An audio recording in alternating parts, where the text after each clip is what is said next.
Assalamualaikum warahmatullahi wabarakatuh.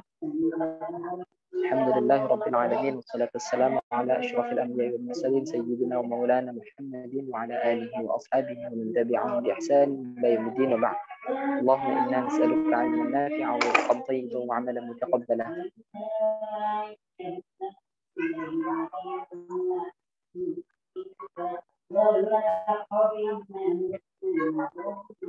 Alhamdulillah, segala puji bagi Allah yang tidak ada Tuhan kecuali Allah, yang tidak ada kebaikan kecuali memang datangnya dari Allah, yang tidak ada keburukan kecuali Allah yang bisa menghindarkan dari kita kepada kita.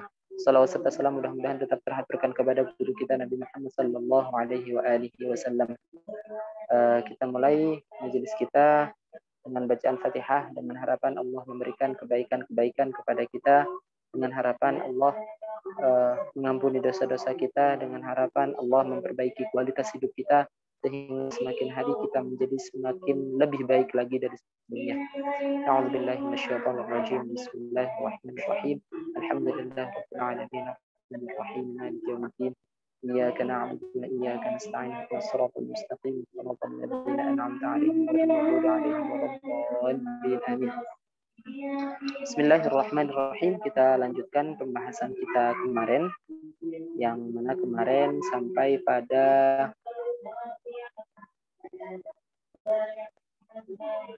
tentang rukun iman. Yang kemarin terakhir, qala fa akhbirni 'anil iman. Kemudian dijawab oleh Rasulullah, qala an tu'mina billahi wa malaikatihi wa kutubihi wa rusulihi wal yaumil akhir wa tu'mina bil qadari khairihi wa syarrihi. Kemudian, nah ini yang belum berarti. Qala shadaqta. Qala, berkatalah. Siapa yang berkata? Laki-laki tadi. Qala shadaqta. Qala, laki-laki tadi berkata, yaitu laki-laki yang laki-laki asing yang berpakaian putih bersih, kemudian rambutnya hitam legam dan tidak diketahui siapapun yang ada bersama Rasulullah. Shadaqta, kamu benar. Jadi orang tadi membenarkan, nanya, tapi membenarkan apa yang dikatakan Rasulullah. Nah, itu para sahabat merasa aneh dengan hal tersebut. Qala fa akhbirni. Fa akhbirni. Maka beritahukanlah kepadaku. Anil ihsan, tentang ihsan.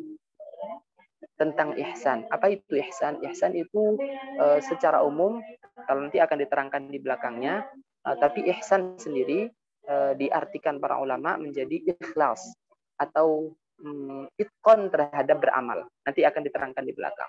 Qala, Rasulullah berkata, anta abudallaha, engkau menyembah Allah, ka'annaka, seperti kamu tarahu, seperti seakan-akan gitu, seakan-akan kamu tarahu, melihatnya, melihat Allah.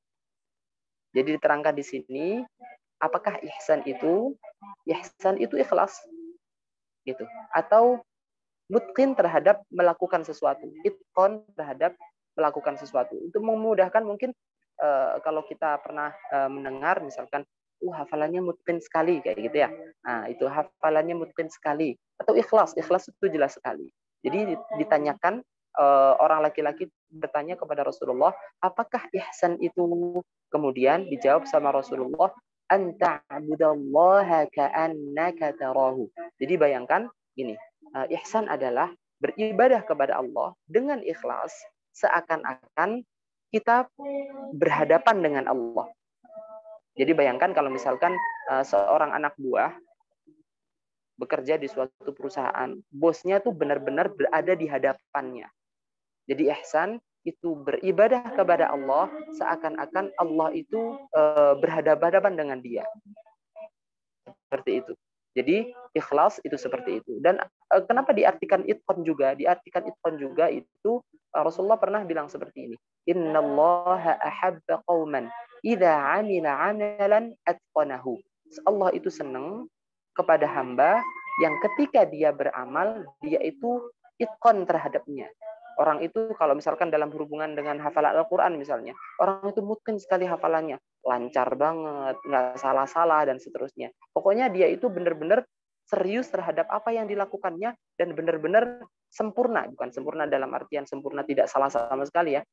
Dia itu profesional, dia itu melakukan sesuatu dengan sepenuh hati.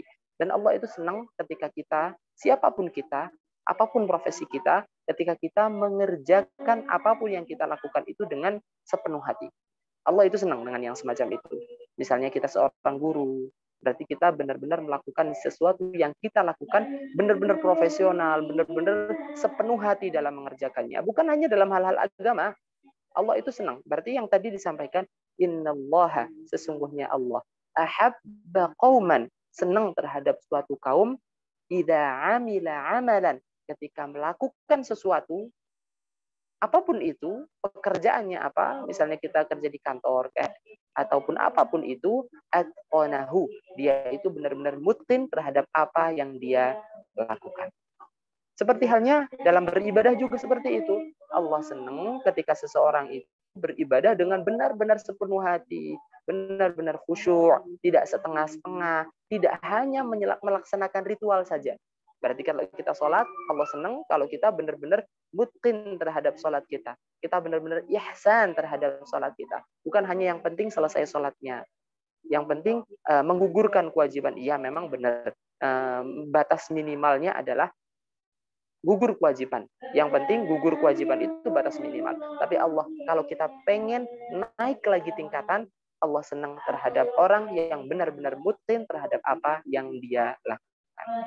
Fa illam takun tarahu, apabila kamu tidak bisa melihatnya, maksudnya tidak bisa benar-benar membayangkan bahwa kita itu berhadapan dengan Allah. Saya ulang, fa illam takun tarahu, apabila kamu tidak bisa melihatnya, tidak bisa membayangkan bahwa kita benar-benar melihat Allah, berhadapan-hadapan dengan Allah, fa innahu yaraka, fa innahu, maka sesungguhnya Allah, fa innahu, maka sesungguhnya Allah, yaraka, melihat kamu. Jadi kalau kita tidak bisa merasa bahwa kita itu benar-benar berhadapan dengan Allah, berusahalah bahwa kita itu diawasi, benar-benar diawasi sama Allah. Kalau misalkan itu dalam contoh yang tadi dicontohkan, kalau kita bekerja di suatu tempat kayak gitu, mungkin kita bayangkan, walillahil matsalul a'la, tentu saja Allah itu tidak bisa diumpamakan dengan apapun. Kita diawasi dengan CCTV semacam itu. Kalau kita tidak bisa membayangkan bahwa bos itu benar-benar ada di hadapan kita, bayangkan bahwa bos itu juga mengawasi kita di CCTV atau punya mata-mata di setiap orang-orang yang ada di sekitar kita. Ketika kita sholat, apakah ihsan itu misalnya, maka bayangkan bahwa kita benar-benar berhadapan dengan Allah. Berarti kita benar-benar bukan hanya gerakan kita yang tenang, tapi benar-benar khusyuk hati kita. Kita benar-benar berusaha untuk memang benar-benar sholat kita adalah sholat yang tanha 'anil fahsya'i wal munkar. Sholat yang benar-benar mencegah kita dari perbuatan fahsya dan munkar. Kita lanjutkan. Qala, laki-laki tadi berkata. Jadi qala artinya kan berkata. Tapi siapa yang berkata? Tidak disebutkan, tapi memang dalam bahasa Arab itu seperti itu. Dalam bahasa Arab itu ada istilahnya dhamir mustatir, atau ada kata ganti yang tersimpan atau tidak tampak. Seperti qala itu memang artinya berkata, tapi subjeknya tidak kelihatan. Yang dimaksud adalah orang laki-laki tadi. Qala, orang laki-laki berkata, fa'akhbirni, beritahu aku. Fa'akhbirni, beritahu aku. Anis sa'ati, tentang tanda-tanda kiamat. Sa'a itu sebenarnya kiamat, tapi yang dimaksud adalah tanda-tanda kiamat. Saya ulang lagi dikit. Qala, laki-laki tadi berkata, fa'akhbirni, maka beritahu aku, anis sa'ati, dari tentang gitu ya, tentang kedatangan. Oh maaf, bukan tanda-tanda ini. Kalau ini benar-benar tentang kedatangan hari kiamat. Maaf, salah saya tadi. Fa'akhbirni, maka beritahu aku, anis sa'ati, tentang kapan itu datangnya hari kiamat. Jadi orang tadi itu benar-benar nanya, kapan sih hari kiamat kayak gitu? Kapan tepatnya hari kiamat itu? Kemudian dijawab sama Rasulullah. Qala, berkatalah Rasulullah. Nah, kalau yang ini yang berkata Rasulullah. Qala, berkatalah Rasulullah. Mal mas'ulu anha, mal mas'ulu, orang yang ditanya itu anha, tentang kedatangan kiamat. Ma itu sebenarnya di depan itu artinya tidak. Ini susunan rangkaian model pola urutan dalam bahasa Arab. Saya artikan perkata dulu. Ma itu artinya tidak. Al-mas'ulu itu artinya yang ditanya. Anha, tentang kedatangan hari kiamat. Bi'a'lama, lebih tahu. Maksudnya berarti orang yang ditanya tidak lebih tahu. Nah, ini urutannya agak lompat-lompat kalau kita samakan dengan bahasa Arab, agak dengan bahasa Indonesia agak sedikit membingungkan. Jadi kalau misalkan diartikan harfiah secara huruf kata per kata, ma itu artinya tidak. Al-mas'ulu itu orang yang ditanya. Anha, tentang, ha itu kembalinya kepada, ini namanya kata ganti, ha itu kembalinya kepada hari kiamat. Bi'a'lama, lebih tahu. Bi'a'lama, lebih tahu. Minas sa'ili, dari orang yang tanya. Oke, baik. Dibukakan halamannya.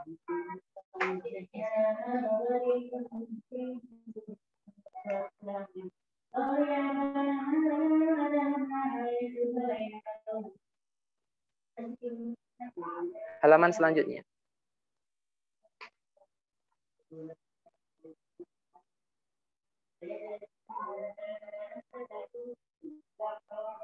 Ini benar Ustaz, Afwan. Ya benar. Ya benar.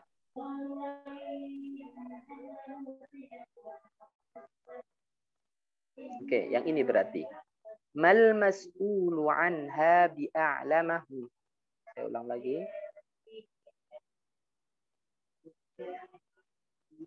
Berarti yang poin ini.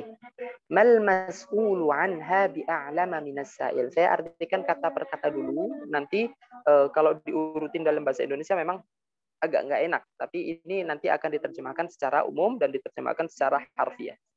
Ma itu artinya tidak. Al mas'ulu, yang ditanya. Anha, tentang kedatangan hari kiamat. Anha, tentang kedatangan hari kiamat. Bi'a'lama, lebih tahu. Berarti kalau diterjemah bebas, yang ditanya tidak lebih tahu tentangnya, tentang hari kiamat tadi, anha gitu, minasaili, dari yang bertanya. Jadi gampangnya yang ditanya tuh nggak lebih tahu daripada yang tanya. Gitu. Jadi kalau ada orang tanya, kemudian kita nggak ngerti jawabannya, ini akhirnya jadi kayak apa ya? Bukan peribahasa ya. Kalau orang Arab tuh dalam percakapan sehari-hari kayak gitu. Nah, karena mengambil hadis ini, kalau ditanyain terus yang ditanya nggak tahu, itu jawabnya mal mas'ulu anha bi'alama minas sa'il. Yang ditanya nggak lebih tahu daripada yang nanya. Apalin ini sering digunakan sama orang Arab. Qala, orang laki-laki tadi berkata, fa'akhbirni, maka beritahu aku an amaratiha. Saya ulang. Qala, berkata laki-laki tadi, fa'akhbirni. Oke, saya tandain. Kita nyampai sini. Fa'akhbirni, maka beritahu aku, maka kabarkanlah kepadaku. Khobar itu kan, itu dari fa'akhbirni, maka beri kabar aku, beritahu aku an amaratiha, tentang tanda-tandanya, tanda-tanda hari kiamat maksudnya. Berarti nya itu kembali kepada hari kiamat. An amaratiha, tentang tanda-tandanya, tentang tanda-tanda hari kiamat. Jadi ketika orang laki-laki tadi tanya kepada Rasulullah tentang kapan sih hari kiamat, kemudian dijawab sama Rasulullah, Yang ditanya tidak lebih tahu daripada yang nanya. Kemudian dikejar lagi. Ya udah kalau gitu kasih tahu aku tentang tanda-tandanya saja deh, gitu loh. Kalau mungkin kalau dipakai percakapan sehari-hari. Nah, tanda-tanda kiamat itu kalau kata para ulama itu ada tanda-tanda kecil, ada tanda-tanda besar. Kalau yang tanda-tanda besar tidak disebutin di sini. Berarti yang disebutin sama hadis ini, hadis laki-laki datang kepada Rasulullah ini nanti tentang tanda-tanda kecil. Kalau tanda-tanda besar itu seperti datangnya Dajjal kayak gitu, itu udah tanda-tanda besar, itu udah dikit banget, udah kiamat. Kalau yang di sini itu tanda-tanda kecil. Nah, tanda-tanda kecil itu juga kata para ulama juga dibagi jadi beberapa. Di antaranya ada yang sudah terjadi, ada yang belum terjadi, ada yang sudah terjadi dan akan terjadi lagi. Kayak gitu. Misalnya yang sudah terjadi, tanda-tanda hari kiamat, tanda-tanda kiamat kecil, maksudnya tanda-tanda kecil tentang hari kiamat, itu diantaranya diutusnya Rasul terakhir. Nah, Nabi Muhammad kan udah diutus, berarti udah terjadi nih. Nah, ini tanda-tanda kiamat kecil, tanda-tanda kecil. Akan dijelaskan tentang tanda-tanda kecil juga. Di bawah ini juga adalah tanda-tanda kecil juga. Oke, kita bacakan. Qala, ini berarti nyampe ke yang sini. Qala yang ini. Qala, Rasulullah berkata. Qala, Rasulullah berkata. Antalida al-atu. Antalida itu melahirkan. Antalida jadi tandanya amarat dari kiamat itu antalida melahirkan al-amatu budak perempuan rabbataha. Saya ulang lagi, antalida melahirkan al-amatu seorang budak perempuan rabbataha melahirkan siapa? Melahirkan tuannya. Nanti diterangkan. Melahirkan rabbataha, melahirkan tuannya. Maksudnya gimana? Nah, ini para ulama pun ada sedikit perbedaan pendapat. Ada yang memahami kayak gini. Jadi model perbudakan kan memang Rasulullah itu sama Allah itu tidak benar-benar menghapuskan perbudakan kan ya, tapi benar-benar mengurangi yang namanya perbudakan. Misalnya orang melakukan kesalahan gitu ya, kemudian kafarahnya adalah memerdekakan budak dan seterusnya kayak gitu. Tapi tidak sepenuhnya udah bubar-bubar aja, nggak ada perbudakan, nggak kayak gitu. Memang Islam tetap melegalkan, tapi benar-benar mengurangi sedikit demi sedikit. Nah, ada yang mengambil hikmah, kenapa sih tidak langsung dibebaskan, benar-benar dibubarkan sekalian aja? Toh kan sekarang juga nggak ada gitu. Nah, hukum ini bila suatu saat ada terjadi peperangan lagi dan ada yang semacam itu. Dan itu model perbudakan itu ya kayak ya mungkin kalau misalkan dilogikakan ya, kenapa sih kok pakai Rasulullah nyerang itu pakai peperangan gitu? Kenapa nggak pakai damai-damai juga? Ya kalau dibalik-balik lagi, ya kalau memang modelnya itu model gaya-gaya orang-orang yang ngeyel banget, ya kayaknya nggak mungkin kan Islam itu tersebar hanya dengan diceramahin, didatangi, ya diperangin balik kan kayak gitu. Ya mau nggak mau ya harus menggunakan pedang, mau nggak mau di saat itu kondisi saat itu. Nah, ketika memang ada terjadi peperangan semacam itu, maka model perbudakan tidak bisa terhindarkan. Maka Allah pun membuat hukum-hukumnya, tata caranya. Nah, ini menceritakan tentang tata cara model perbudakan itu. Jadi gini, seandainya nih ada budak itu bukan pembantu ya, beda ya, jangan salah paham. Budak itu bukan pembantu. Jadi kalau dalam perbudakan itu tuannya, sayyid istilahnya sayyidnya itu boleh berhubungan dengan budaknya. Nah, ketika lahir anaknya itu, maka anaknya itu jadi merdeka, tidak seperti ibunya. Gitu. Jadi tidak seperti ibunya yang akan jadi budak. Kayak gitu enggak, tapi anaknya itu udah otomatis dia akan jadi anak yang merdeka, tidak jadi budak lagi. Nah, si ibu tadi, si budak tadi kalau tuannya meninggal, dia juga akan merdeka juga sebenarnya.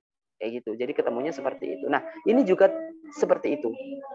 Diceritakan sama Rasulullah, tanda-tanda kiamat, tanda-tanda kecil dari kiamat adalah seorang budak melahirkan tuannya, lahir seorang tuan gitu maksudnya. Robbataha itu melahirkan seorang tuannya. Berarti kan otomatis ketika si perempuan tadi itu masih bapaknya masih belum meninggal, ketika lahir anak kan anaknya jadi tuannya. Seperti itu. Maka kata Rasulullah, nanti di ciri-cirinya adalah semakin banyak pola semacam itu. Seorang budak perempuan melahirkan tuannya. Kenapa? Karena anaknya udah otomatis merdeka dan otomatis jadi tuannya. Gitu. Ada yang memahami seperti itu. Ada yang memahami bahwa tanda-tanda di antara tanda dari hari kiamat adalah adanya dan banyak yang semacam itu. Itu ada satu yang memahami seperti itu. Tapi ada yang memahami yang lain. Ada para ulama yang memahami dengan pola lain, dengan gaya berpikir yang lain. Teks ini itu hanya sebagai kinayah atau apa ya? Kiasan gitu, apa ya istilah bahasa Indonesianya saya kurang ngerti juga. Banyaknya uququl walidain atau anak-anak durhaka. Ini bukan tekstual kata ulama yang lain. Ini maksudnya adalah ciri-ciri kiamat itu akan semakin banyak anak yang durhaka kepada orang tuanya. Seperti itu. Oke, saya terjemahkan kata per kata. Nanti pemahamannya ada dua ya, seperti yang disampaikan tadi. Yang satunya memahami memang benar-benar akan banyak seorang budak perempuan yang melahirkan tuannya. Satunya lagi memahaminya bahwa ini adalah kinayah banyaknya uququl walidain atau anak-anak yang durhaka kepada orang tuanya. Qala berkata Rasulullah, antalida melahirkan al-amatu budak perempuan rabbataha. Melahirkan siapa? Melahirkan tuannya. Gitu. Wa antara dan engkau akan melihat al-hufata. Al-hufata itu orang yang nggak pakai sendal, itu namanya hufat. Bukan hufau ya, bukan hufau. Kalau hufau, ha, fa tasydid, alif, kemudian go temannya ko, itu bentuk jamak dari hafiz. Hufau. Kalau ini bukan, ini hufat, pakai ta, atau kalau diberhentiin hufah. Al-hufata itu artinya orang yang nggak pakai sendal. Al-urata yang nggak pakai baju. Al-alata yang fakir banget. Ri'a asya'i menggembala kambing. Jadi ini gambarannya orang nggak pakai sendal, nggak pakai baju, fakir banget, menggembala kambing, yataqawaluna. Sombong-sombongan. Artinya yataqawaluna, sombong-sombongan. Fil bunyan, gede-gedean rumah. Fil bunyan, membangun rumah gitulah. Ya boleh gitu, gede-gedean rumah atau membangun rumah, bermegah-megahan rumah. Saya ulang, wa antara engkau akan melihat al-hufata, orang yang enggak pakai sendal, al-urata, orang-orang yang enggak pakai baju, al-alata, yang fakir banget, dalam keadaan fakir, ri'a asya'i, menggembala kambing, yataqawaluna, bersombong-sombongan, bermegah-megahan, fil bunyani, dalam membangun rumah. Ini adalah kiasan bahwa akan tiba-tiba berbalik. Orang-orang itu sebenarnya fakir, kemudian bisa menjadi kaya, dan tujuan mereka itu kaya adalah pengen sombong. Dan di antara maksudnya berarti di antara tanda kiamat adalah orang-orang yang fakir, tapi mereka itu memang benar-benar berlomba-lomba untuk benar-benar menjadi kaya, dan setelah mereka kaya, mereka akan nyombong-nyombongin diri mereka.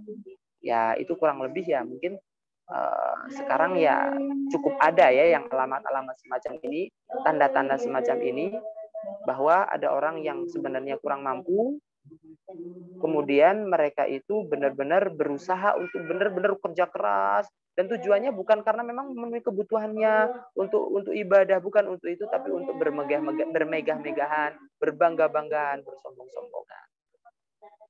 Dilanjutkan, summamtalaqa, kemudian laki-laki tadi pergi. Summamtalaqa, kemudian laki-laki yang bajunya putih, kemudian rambutnya hitam tadi pergi. Falabithna, ada yang apa itu meriwayatkan falabithtu. Tu ini berarti siapa? Periwayat hadis siapa? Umar bin Khattab. Falabithna atau falabithtu, kurang sama saja. Kalau diartikan falabithna berarti kemudian kita menunggu. Kalau na itu berarti kita, kalau falabithtu itu berarti saya. Berarti saya itu maksudnya adalah Umar bin Khattab. Kalau falabithna berarti kemudian kita menunggu, berarti sahabat-sahabat Rasulullah yang lain itu menunggu. Maliya, waktu yang lama. Diceritakan sampai 3 hari. Rasulullah tuh mendiamkan cerita itu, jadi ada laki-laki kemudian bertanya aneh-aneh tentang rukun iman, tentang rukun Islam, tentang tanda-tanda hari kiamat. Rasulullah tapi habis kejadian itu diam aja, Rasulullah nggak ngomong apa-apa. Akhirnya falabithna maliya, kemudian kita menunggu maliya dalam waktu kurun yang lama. Diceritakan sampai 3 hari, diriwayatkan sampai 3 hari. Summa qala, kemudian Rasulullah berkata, ya Umar, wahai Umar, ya Umar, wahai Umar.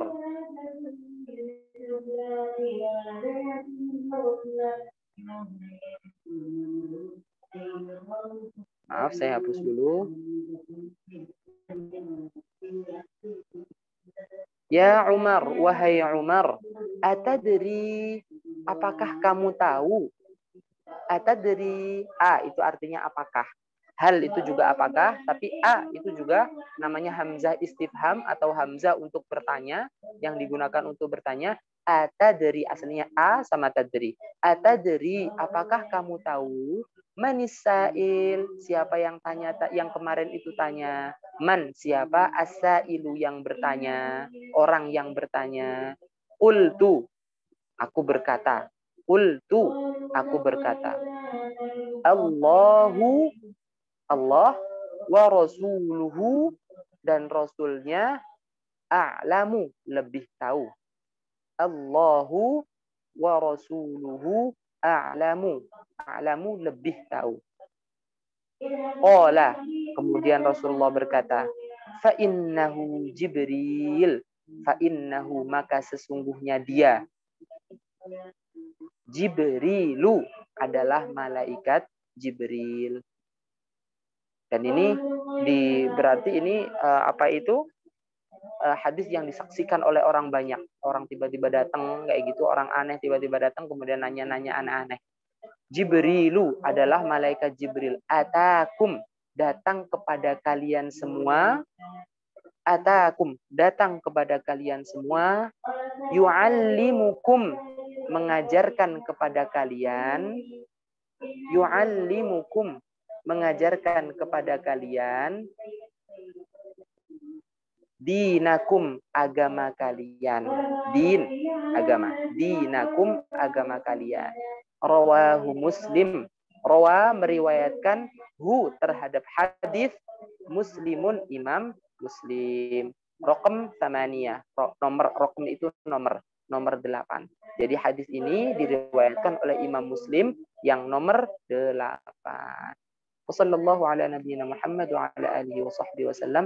Mudah-mudahan Allah memberikan kita sehat, memberikan kita semangat untuk beribadah, menjadikan kita orang yang baik, lebih baik lagi, dan semakin baik khususnya di bulan Ramadan ini kepada orang-orang di sekitar kita, kepada istri kita, kepada suami kita, kepada anak-anak kita, kepada tetangga-tetangga kita, kepada saudara-saudara kita.